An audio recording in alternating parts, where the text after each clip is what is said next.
नमस्कार दोस्तों, स्वागत है आपका हमारे YouTube चैनल बिंदास पढ़ाई में।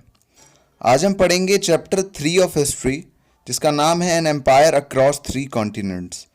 तो इसमें मेनली हमें रोमन एम्पायर के बारे में पढ़ना है कि रोमन एम्पायर कैसा था, उसके क्या क्या फीचर्स थे। तो ये सब हमें पढ़ना है इस चैप्टर में। तो रोमन एम्पायर जो था वो फैला हुआ था ज़्यादातर यूरोप, जो आज का यूरोप है ना, तो वो ज़्यादातर यूरोप पे रोमन एम्पायर का कैप्चर था। और अफ्रीका, ऊपर का जो नॉर्थ अफ्रीका है, जहाँ पे सहारा डेजर्ट है, वहाँ पे रोमन एम्पायर पूरा फैला हुआ था। और बीच में उसके एक मेडिटेरियन सी थी, जो मेडिटेरियन सी एक तरीके से दिल का काम करती थी रोमन एम्पायर के। तो पूरे मेडिटेरियन सी पे इन लोग का कैप्चर था। उसके आसपास के जितने इलाके हैं वो सब इनके ही कंट्रोल में थे। तो हमने ये देखा कि इसका एरिया कितना था। तो रोमन एम्पायर के बारे में हमें 3 चीज़ों से पता चलता है जो आज हमारे पास है, जैसे कि डॉक्यूमेंट्स हो गए। उन्होंने जो डॉक्यूमेंट्स लिखे थे, उन्होंने जो लिखित दस्तावेज लिखे थे, टेक्स्ट, उनसे पता चलता है। या फिर उनकी जो बची हुई चीज़ है, या फिर उनकी जो बिल्डिंग्स खुदाई के समय मिली, या फिर और भी बहुत सारी चीज़ें, तो उनसे हमें उनके बारे में बहुत ज़्यादा इन्फॉर्मेशन मिलती है इन सब चीज़ों से। जैसे कि पेपिरस, पेपिरस पे वो लोग लिखा करते थे। पेपिरस एक पत्ते का नाम है जो मेनली नाइल रिवर जो है ना, नील नदी, जिसके बारे में हमने पढ़ा है, दुनिया की सबसे लंबी नदी। तो वो नील नदी के पास वो नाइल का पत्ता उगता था, और उसी के पत्ते से ये पेपर का स्क्रॉल्स बनाए जाते थे। तो वो उस पे लिखा जाता था उस समय में। तो वो बहुत सारे वैसे ही पेपिरस मिले हैं हमें, और उन पेपिरस से बहुत सारी इन्फॉर्मेशन हमें प्राप्त हुई है। तो उस टाइम के जो ज़्यादातर वर्ल्ड था, उस पे मेनली 2 पावर्स का कंट्रोल था। पहला था Roman Empire, and then second था ईरान। ईरान भी उस समय में बहुत ही, ईरानियंस जो थे वो बहुत ज़्यादा पावरफुल थे। तो ये दोनों में हमेशा लड़ाई बनी रहती थी, रोमन और ईरानियन में, क्योंकि आप जानते हैं एक जंगल में 2 शेर नहीं रह सकते, वैसे ही एक वर्ल्ड में 2 सुपर पावर्स नहीं रह सकती। तो इन दोनों में हमेशा लड़ाई होती रहती थी। तो रोमन एम्पायर की नॉर्दर्न सीमा जो थी, बाउंड्रीज जो थी, वो 2 रिवर्स से सेपरेटेड थी। उनका नाम है river Danube and river Ryan.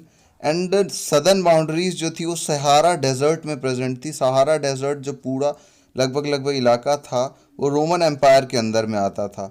Roman empire को मेनली 2 फेजेस में बांटा जा सकता है। पहला था अर्ली एम्पायर, एंड दूसरा था लेट एम्पायर। तो अर्ली एम्पायर मतलब एक युद्ध हुए थे बहुत सारे बीच में 3rd सेंचुरी में, इससे पहले के समय को बोला जाता है अर्ली एम्पायर, और ये जो युद्ध हुए थे उसके बाद के समय को बोला जाता है लेट एम्पायर।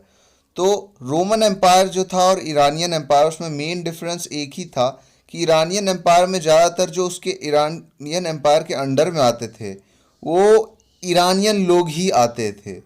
लेकिन रोमन एम्पायर के अंदर में जितने भी लोग आते थे, वो लोग एक ही रिलीजन के नहीं थे, वो या फिर एक ही कम्युनिटी के नहीं थे, वो different different religion, different different community, different culture था उन सब का।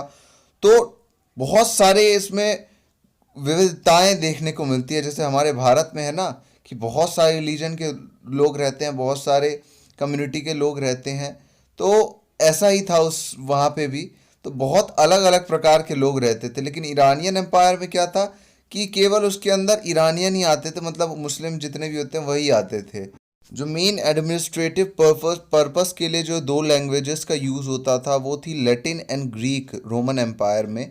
और बहुत सारी लैंग्वेजेस थी वहाँ पे, जैसे अपने इंडिया में हिंदी और इंग्लिश, ये 2 मेन ऑफिशियल लैंग्वेज है जो ज़्यादातर लोग यूज़ करते हैं। तो वहाँ पे भी ऐसा ही था। बाकी सारी लैंग्वेजेस भी थी और उनको भी यूज़ कर सकते थे, पर मेनली लैटिन और ग्रीक का ही यूज़ होता था। तो रोमन एम्पायर का पहला राजा था एगस्टस। एगस्टस जो था वो 27 BC में राजा बना, और उसको प्रिंसिपेट भी कहा जाता है, प्रिंसिपेट। तो एगस्टस जो था वो अकेला रूलर था पूरे रोमन एम्पायर का। लेकिन वो ये कहता था कि मैं एक सिंपल सिटीज़न हूँ, मैं एक लीडिंग सिटीज़न हूँ, केवल मैं रूल कर रहा हूँ और मैं आम जनता की तरह हूँ बस। वो ऐसा इसीलिए कहता था क्योंकि उस टाइम पे सीनेट जो थे, जब अगस्तस आया था, रोमन एम्पायर के ऊपर कैप्चर किया था अगस्तस ने, उससे पहले सीनेट का कब्जा था पूरे रोमन एम्पायर पे। सीनेट कैसे हम कह सकते हैं, जैसे आज इंडिया में बहुत सारे स्टेट्स हैं और डिफरेंट डिफरेंट चीफ मिनिस्टर्स हैं, है ना।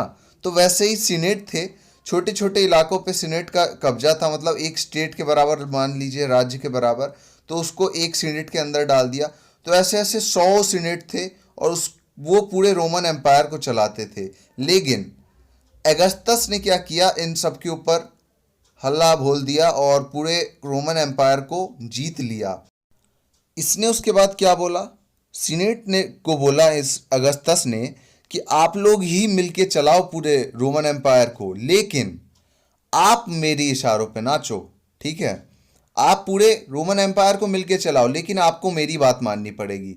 तो एक तरीके से प्राइम मिनिस्टर की तरह एक हो गया, कौन, अगस्तस, और सीनेट जो है वो चीफ मिनिस्टर्स की तरह हो गए। तो वो चलाते थे रोमन एम्पायर को। तो सीनेट्स कौन होते थे, सीनेट्स वेल्दीएस्ट कास्ट होती थी, मतलब बहुत अमीर वो होते थे, उनके पास भर भर के ज़मीन होती थी, तो किसी चीज़ की कमी नहीं होती थी सीनेट्स के पास। तो वही वेल्दीएस्ट फैमिलीज जो थी उनको सीनेट कहा जाता था। अब वो रोमन एम्पायर के ऊपर राज करती थी, लेकिन अचानक से अगस्तस भैया आ गए और उन्होंने कैप्चर कर लिया पूरे रोमन एम्पायर को।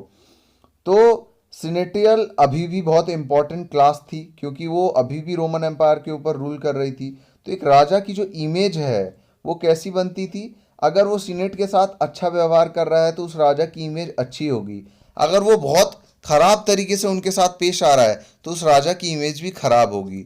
तो सीनेट जो था वो सबसे इम्पॉर्टेंट अथॉरिटी थी राजा के बाद। अब तीसरी अथॉरिटी की बात कर लेते हैं, जो और सबसे इम्पॉर्टेंट अथॉरिटी की बात कर लेते हैं, जो ना रहे तो राजा किसी काम का नहीं है, राजा कहीं एक मिनट के लिए राजा नहीं रह सकता। अगर वो अथॉरिटी है उसके पास तभी वो राजा बना रहेगा, वो है आर्मी। तो बिना आर्मी के कोई राजा राजा नहीं बन सकता, ये आपको पता है। तो रोमन आर्मी जो थी वो बहुत बड़ी आर्मी थी, और रोमन आर्मी में जितने भी एम्प्लॉयज़ थे उन सबको सैलरी दी जाती थी। जैसे आज की आर्मी है ना, हमारी इंडियन आर्मी या फिर और भी आर्मीज, उनको पैसे दिए जाते हैं ना काम करने के लिए। तो वैसे ही रोमन एम्पायर के में जो आर्मी मैन थे उनको भी पैसे दिए जाते थे। तो रोमन एम्पायर में पेड सोल्जर्स थे। सोल्जर्स की संख्या कुछ कुछ अप्रॉक्सीमेट अगर हम लगाएं तो आज आज से लगभग 2000 साल पहले उनके पास 6 लाख लोगों की सेना थी। सोचिए, इतनी बड़ी अथॉरिटी है। तो ये पावर की सबसे बड़ी अथॉरिटी थी सोल्जर, जिसमें सबसे ज़्यादा लोग काम करते थे। सिंगल ऑर्गेनाइजेशन जो था वो सबसे बड़ा सिंगल ऑर्गेनाइजेशन था, कौन, आर्मी। तो सीनेट जो थे वो आर्मी को बहुत ज़्यादा नापसंद भी करते थे और उनसे बहुत ज़्यादा डरते भी थे। क्यों ऐसा था, क्योंकि 3rd सेंचुरी में बहुत ज़्यादा युद्ध हुए थे, बहुत सारे युद्ध हुए थे, तो रोमन एम्पायर की हालत थोड़ी सी खस्ता हो गई थी। तो उस समय में इनको इकोनॉमी में भी उनकी बहुत ज़्यादा हालत खस्ता हो गई थी।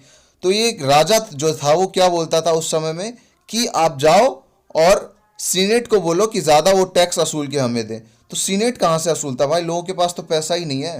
तो वो आर्मी को भेजता था राजा सीनेट से पैसा वसूलने के लिए, और आर्मी जो थी वो जो ऑर्डर दे दिया बस वो इसी का पालन करना था।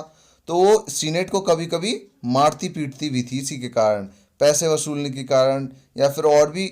वो सीनेट समझते थे कि ये बहुत ज़्यादा वॉयलेंस, अनप्रिडिक्टेबल वॉयलेंस का ये कारण है, ये आर्मी, ये बहुत ज़्यादा वॉयलेंस फैलाती है आर्मी जो है। तो सीनेट की जितनी भी पावर थी वो 27 BCE में ख़त्म, मतलब लगभग लगभग ख़त्म हो गई थी, क्योंकि वो पहले राज करते थे, अब उनके ऊपर भी कोई राज कर रहा है। तो इशारे के वो गुलाम नहीं बोलते, तो वो इशारे के गुलाम अब बन चुके थे राजा के। तो ये 3 सोर्सेस थे पावर्स के जो मैंने आपको बताया, पहला किंग, दूसरा सीनेट और तीसरा आर्मी। मैंने आपको पहले ही बताया था कि आर्मी बहुत ज़्यादा इम्पॉर्टेंट है, तो हमेशा याद रखिएगा कि आर्मी ही मेन कारण होती है किसी भी राजा की सक्सेस का। अगर वो बहुत ज़्यादा बड़े एम्पायर के ऊपर रूल कर रहा है तो उसकी आर्मी की वजह से, वरना बिना आर्मी के तो वो 5 मिनट भी नहीं टिक सकता ना, है ना, अकेले वो क्या करेगा। तो आर्मी ही मेन पावर का सोर्स होती है कभी भी।